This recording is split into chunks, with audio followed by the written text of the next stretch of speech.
Hey students, welcome to your channel in Focus Study. This video is for BCOC 136 and ECU 11.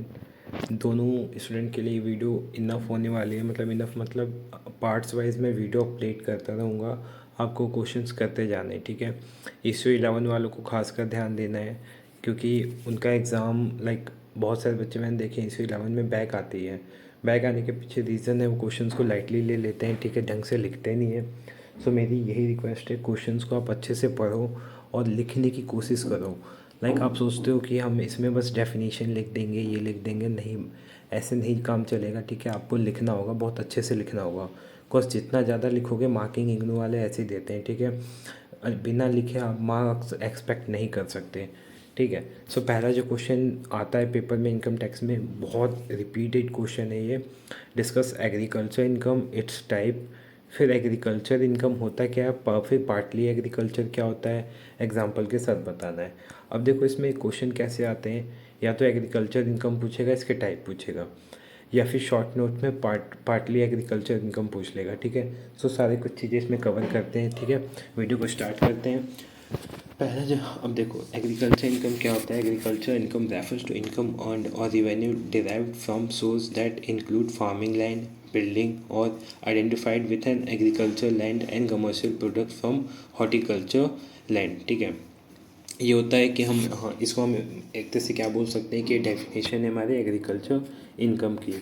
अब इसमें देखो इसमें एक चीज़ मैंने बता रखा है कि agriculture income is defined under section 2(1)(a) of Income Tax Act 1961. According to this section, agriculture income generally mean, अब क्या होता है एग्रीकल्चर इनकम का मतलब। सो पहला पॉइंट देखो क्या लिखा है, एनी रेंट और revenue derived from land which is situated in India is use for agriculture purpose. पहला केस होना चाहिए कि वो लैंड जो है वो इंडिया में सिचुएटेड होना चाहिए, ठीक है, पहला कंडीशन हो गया। दूसरी कंडीशन क्या है, any income derived from such land bye agriculture operation including processing of agriculture product so as tender it fit for the marketing और सेल ऑफ प्रोड्यूस प्रोडक्ट होगा यहाँ पे, ठीक है। तो इसका मतलब समझ में आ गया कि वो एग्रीकल्चरल ऑपरेशन के लिए ही होनी चाहिए वो लैंड, जो हम जिससे इनकम डिराइव हो रही है वो किसके लिए होनी चाहिए, एग्रीकल्चर ऑपरेशंस के लिए, एग्रीकल्चर पर्पस के लिए होनी चाहिए। सी पॉइंट में देखो क्या लिखा गया है, any income attribution to a farm house subject to satisfaction of certain condition is specified in this regard in section 2, ठीक है। जो कंडीशन है वो सेटिस्फाई करनी चाहिए। Any income derived from sapling और सेटलिंग ग्रोन इन क्या नर्सरी, ठीक है, shall be deem to be agriculture income. तो ये तो कंडीशन हो गई 5। अब इसके टाइप्स भी होते हैं 5 तरह के। पहला खुद क्या टाइप है, एनी इनकम और revenue derive from land, income derive from agriculture. या तो देखो इनकम हमारे ज़मीन से आ रही है, ठीक है, ज़मीन हम किराए पे दे देते हैं, ठीक है, ज़मीन रेंट पे दे देते हैं, ज़मीन से इनकम आनी चाहिए, वो हो जाएगा। दूसरा एग्रीकल्चर से आनी चाहिए, ठीक है। और तीसरा क्या होता है, any income derive from marketing purpose perform by cultivator और रिसीवर और ऑफ रेंट इन काइंड, ठीक है, रेंट या उसमें आ जाए तो उसमें ये भी आ जाएगा। Any income derive from sale of product, ठीक है, जो हम एग्रीकल्चर का यूज़ करके सेल ऑफ प्रोडक्ट कर रहे हैं ये भी इसी में आ जाएगा। Income from farm building, farm house की बिल्डिंग से अगर कुछ इनकम आ रही है सो वो भी एग्रीकल्चर इनकम में आ जाता है। अब कुछ चीज़ें होती हैं जो नॉन एग्रीकल्चर इनकम में आती हैं, वो आप देख सकते हो, ठीक है। ये कुछ एग्जांपल्स है, लाइक फिशरीज़ हो गया, इनकम फ्रॉम डेयरी फार्म हो गया, डेयरी फार्म अलग केस में आ जाता है, ठीक है, कॉटन वाला हो गया, ठीक है। तो ये सारे एग्जांपल्स हैं जो आप नोट डाउन कर सकते हो, ठीक है। वीडियो स्लो डाउन करता हूँ मैं, नोट कर लो आप। फिर उसके बाद ये कुछ टाइप्स ऑफ एग्रीकल्चर इनकम थे, ठीक है, तो वो तो मैंने पहले ही बता दिया, इसको आप स्किप कर देना। तो ये हो गया हमारे एग्रीकल्चर इनकम का पूरा पार्ट कवर हो गया। देखो जो पार्टली एग्रीकल्चर इनकम क्या होता है, इसमें सिंपली ऐसे बोल सकते हो कि ये देखो एग्रीकल्चर इनकम तो होता है, बट इसको एग्रीकल्चर में इंक्लूड भी किया जाता है, कुछ पार्ट्स को इंक्लूड नहीं किया जाता है। मतलब कुछ पार्ट पे लाइक इसमें ऐसा होता है कि 50% टैक्स देना होता है एग्रीकल्चर इनकम के लिए, 50% नहीं देना होता। जैसे कॉफ़ी का एग्जांपल ले सकते हो, ठीक है, कॉफ़ी में आई थिंक 40% तक का टैक्स देना होता है। सो पार्टली में ये होता है कि हम पार्टली उस पर टैक्स पे करते हैं, उसको पार्टली एग्रीकल्चर इनकम माना जाता है, फुली एग्रीकल्चर इनकम नहीं माना जाता है। फिर उसके बाद आते हैं अलाउंस क्या होता है, ठीक है। नेक्स्ट क्वेश्चन है what do you mean by allowance. तो अलाउंस के लिए मैंने एक सेपरेट वीडियो भी बना दी थी कि अलाउंस क्या होता है, ठीक है। क्योंकि बहुत लोगों को क्या होता है अलाउंस और पॉकेटीज़ में क्या होता है बहुत ज़्यादा दिक्कत होती है कि अलाउंस क्या होता है और पॉकेटीज़ क्या होता है, ठीक है। सो मैं अलाउंस और पॉकेटीज़ में डिफरेंस आपको क्लियर करवा देता हूँ, ठीक है। तो पॉकेटीज़ बच्चे बहुत ज़्यादा कंफ्यूज होते हैं अलाउंस और पॉकेटीज़ में, दोनों में डिफरेंस क्या है, ठीक है। तो मैं यही आपका जो डाउट है क्लियर कर देता हूँ कि अलाउंस और पॉकेटीज़ में डिफरेंस क्या है, ठीक है। आप लास्ट तक वीडियो देखना ताकि आपको सारी डिटेल समझ में आ जाए। अगर वीडियो अच्छी है तो वीडियो को लाइक भी कर देना, ठीक है। सो देखो, आप जॉब कर रहे हो, ठीक है, XYZ कहीं भी आप जॉब कर रहे हो, ठीक है। वहाँ पे जॉब कर रहे हो और आपकी सैलरी लाइक 50,000 है, कितनी 50,000 है। अब आप डेली घर से, आपको मान लो घर दूर है आपका, ठीक है, आप रेंट पे रहते हो, तो आपको प्रॉब्लम हो रही है स्टे करने में। सो आपने अपने बॉस को बोला कि बॉस मुझे प्रॉब्लम हो रही है, तो बॉस ने बोला कोई बात नहीं, मैं इसके लिए आपको अलग से पे कर दूँगा। सो जो 10,000 रुपये मान लो आप 1 BHK 2 BHK में रह रहे हो, तो 10,000 जो उसका रेंट आ रहा था वो आपके बॉस ने उसको पे किया। क्या किया, पे किया, ध्यान दो, पे किया। मतलब उन्होंने पेमेंट करी कैश में, ठीक है। फिक्स अमाउंट पे करेंगे, वो रेंट तो फिक्स अमाउंट है तो फिक्स अमाउंट कर दिया। फिर आपने बोला बॉस घर से आने जाने में दिक्कत हो रही है, बॉस आपके महान बॉस ने आपको महीने के 5,000 रुपये इसके पे किए। क्या किए, पे किए आपको, ठीक है। सो ये हो गया हमारा अलाउंस के अंडर आएगा। बट एक चीज़ और देख सकते हैं हम, यहीं अगर आपने बोला बॉस मेरे को घर जाने में दिक्कत हो रही है, तो बॉस ने बोला कि ठीक है, मेरे पास बहुत से लोगों ने 3-4 लोगों ने कंप्लेंट करी है कि मुझे घर जाने के लिए प्रॉब्लम होती है, ठीक है, कि रेंट ज़्यादा, मतलब रेंट ज़्यादा आता है। सो बॉस ने क्या किया, कैब कर दिया। क्या कर दिया, कैब किया। कैब वालों ने क्या बोला कि हम सबको घर छोड़ के आ जाएंगे। सो इससे क्या हुआ, बॉस के पैसे थोड़े बचेंगे, और बॉस ने आपको कैश ना देकर सर्विस प्रोवाइड करी। क्या करी, सर्विस प्रोवाइड करी। सो ये हो जाएगा आपका पॉकेटीज़ में आएगा। क्यों, क्योंकि आपको डायरेक्ट कैश नहीं मिल रहा है, क्या मिल रहा है, सर्विसेज मिल रही हैं। तो जो सर्विसेज होती हैं, बेनिफिट्स होते हैं, वो पॉकेटीज़ में आते हैं। और जो कैश में चीज़ें मिलती हैं, ठीक है, अलाउंस में कैश ही होता है, कैश के अलावा आप कुछ भी चीज़ नहीं उसमें मिलती है। सो कैश में जो चीज़ें मिलती हैं वो अलाउंस होती हैं, और जो बेनिफिट होते हैं वो पॉकेटीज़ में आते हैं। अब देखो, पॉकेटीज़ मॉनेटरी भी हो सकती हैं और नॉन मॉनेटरी भी हो सकती हैं, वो हम अभी डिस्कस करने वाले हैं, ठीक है।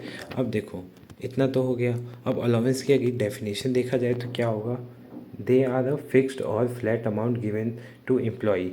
ये फिक्स अमाउंट होता है कि जो एम्प्लॉय को दी जाती है। फॉर एग्जांपल देखते हैं, ट्रांसपोर्ट अलाउंस, ठीक है, फिर लंच अलाउंस, ये सब चीज़ें आपको मिलती हैं ट्रांसपोर्ट के लिए, फिर लंच के लिए। अगर इधर ही हम इसमें देखें, जो पॉकेटीज़ होती है वो दो टाइप की होती है, मॉनेटरी पॉकेटीज़ और नॉन मॉनेटरी पॉकेटीज़। मॉनेटरी में क्या होगा, ऑब्वियस सी बात है, जिसमें पैसे हो, they are in nature of reimbursement और क्लेम, ठीक है। और ये क्या होता है, नॉन मॉनेटरी में क्या होता है, they are in form of free facility और बेनिफिट, लाइक कैब, बस, ठीक है, फ्री कैंटीन फॉर एम्प्लॉय, ठीक है। फिर रेस्टोरेंट बिल पे आपको कुछ क्लेम मिल जाएगा, ठीक है, टैक्सी बिल पे आपको कुछ क्लेम मिल जाएगा। लाइक आप कहीं जाते हो बिजनेस ट्रिप के लिए, और वहाँ पे आपका जो टैक्सी बिल, एरोप्लेन बिल, उसके बिल को आप बॉस को दिखाते हो, फिर बॉस आपको पेमेंट करते हैं। सो डायरेक्ट कैश में, उन्होंने कैश तो दिया नहीं था, आपको बोला था जो भी लगेगा हम उस पर पेमेंट कर देंगे, तो ये पॉकेटीज़ में आ जाएगा, ठीक है। सो फिक्स होता है, देखो टैक्सी बिल फिक्स तो था नहीं कि कितना बिल लगेगा, हमें नहीं पता, ठीक है। तो इस पर जो बिल पे मिला वो हो जाएगा रेवेन्यू, सॉरी, हो पॉकेटीज़ हो जाएगा, ठीक है।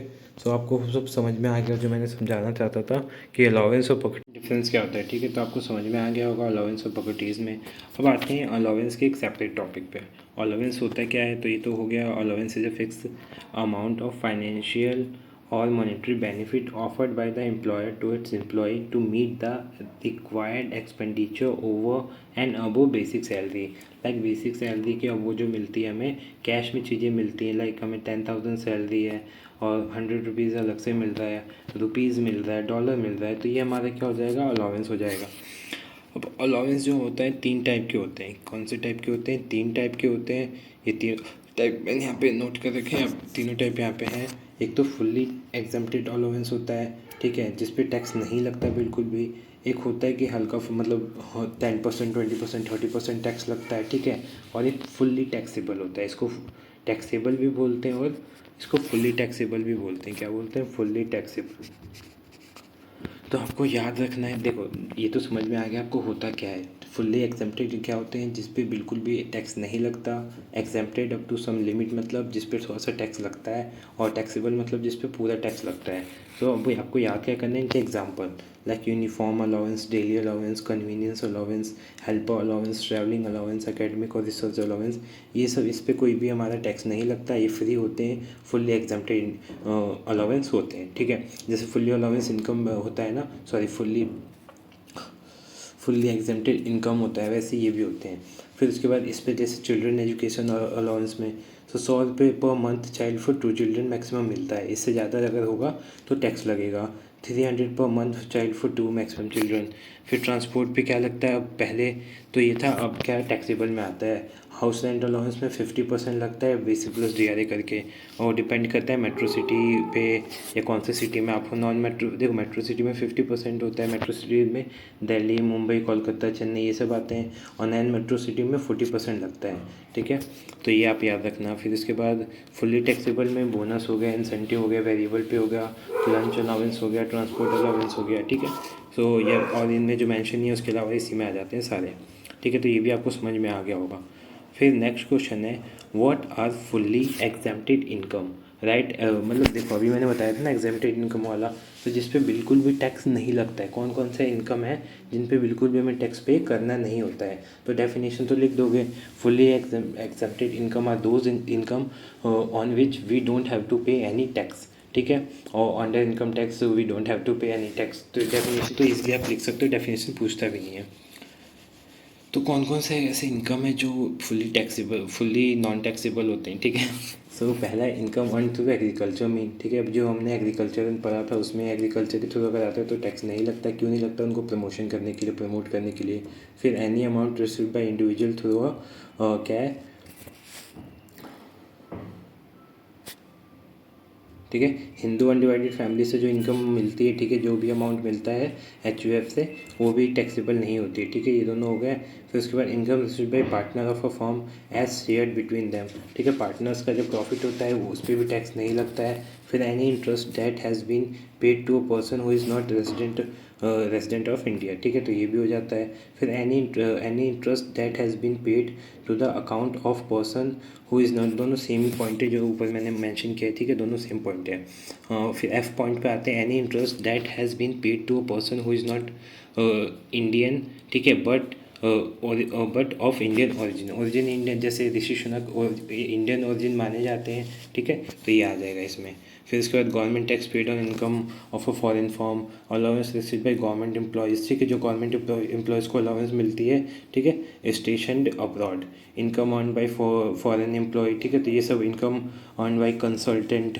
तो ये सारे जो ऐसे इनकम है जिन पे क्या होते हैं, फुल्ली क्या होते हैं, हमारे एग्जेम्प्टेड होते हैं, जिन पर टैक्स नहीं लगता। तो ये आप याद रखना। फिर उसके बाद कुछ और क्वेश्चंस है जो नेक्स्ट वीडियो में डिस्कस करेंगे। इस वीडियो के लिए इतना ही। ठीक है, होप तो आपको वीडियो अच्छी लगी। वीडियो अच्छी लगी तो वीडियो को लाइक करना, चैनल को सब्सक्राइब कर देना फॉर फर्दर इन्फॉर्मेशन। मिलते हैं नेक्स्ट वीडियो में। Thank you so much for watching this video.